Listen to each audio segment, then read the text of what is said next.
KUAM News brought to you by GTA. We start with you, Subway and Chili's Grill and Bar.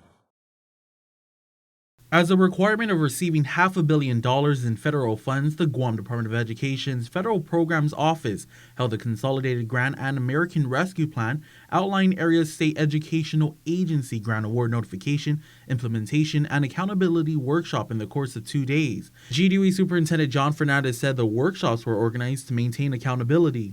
So again, like maybe in past years, we still had that responsibility, but now more than ever, because there's such a tremendous amount of federal funds coming in at this particular moment in time, it's really key for everybody to understand those rules, because we know that we appreciate the support, but we know that at the tail end, when people say, well, how did you use those funds?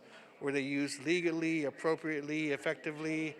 We have to be able to answer that we are accountable for those uses. Shortly before Fernandez's tenure, GDOE was placed at high risk by the U.S. Department of Education for various reasons, including not spending federal money adequately and having the proper documentation to back them up. Fernandez says that these training sessions will help the department get out of the high-risk area, as they have had 8 consecutive clean audits. But recently, there hasn't been much of an issue, mostly because we take all this time to go over every item and issue that we need to go over with our everyone who's involved.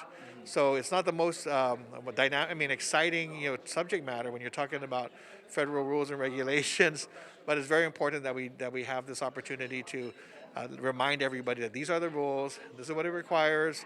Sometimes you might not like some of the paperwork or the timing or the processes, but we have to do this in order for us to make sure that we don't get ourselves into a situation where there's a question about the use of funds. Fernandez said that hopefully the agency will no longer be deemed high risk by the end of the year. Reporting for Guam's News Network, Guahu Isaiah Agan.